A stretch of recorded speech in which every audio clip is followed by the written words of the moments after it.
અંગ્રેજીમાં જ ભણવી જોઈએ. થોડાક દી અંગ્રેજીમાં ભણવા જાય પણ પછી બધું લાકડે માથું બરાબર બેસે નહીં. પછી અંગ્રેજીના શિક્ષક એવું કે એને અંગ્રેજીનો માહોલ ન મળતો એટલે થોડો પ્રોબ્લેમ આવે છે.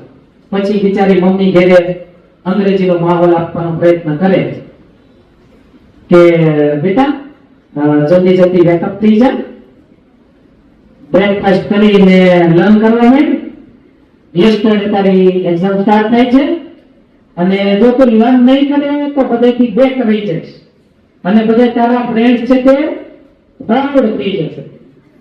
માટે ફાસ્ટ ફાસ્ટ ભાગ લઈને ફ્રેશ થઈ જા અને તારે માટે હોટ કેટલા પણ બનાવી દીધા છે અને ધ્યાન રાખ ભાઈ પેલી ચા તળ થઈ જશે પછી ફટાફટ તું લર્ન કરવા બેસી જા.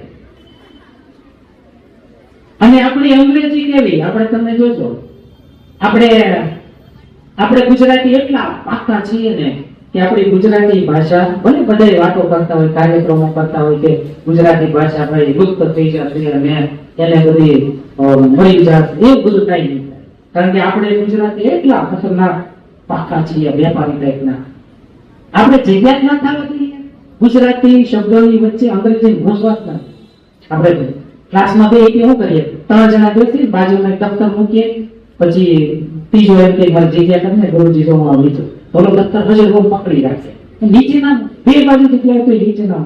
આપણે ટ્રેનમાં એવું કરીએ, આપણે બસમાં એવું કરીએ. આપણે શું કરીએ આપણી જે ગુજરાતી ભાષાના શબ્દો છે ને એની અંદર અંગ્રેજી ઘૂસવા પ્રયત્ન કરે પણ અંદર ઘૂસવા જ નહીં દે. આપણા શબ્દને બચર બહુ ત્યાં ખીલા ભરેલું થઈ જાય.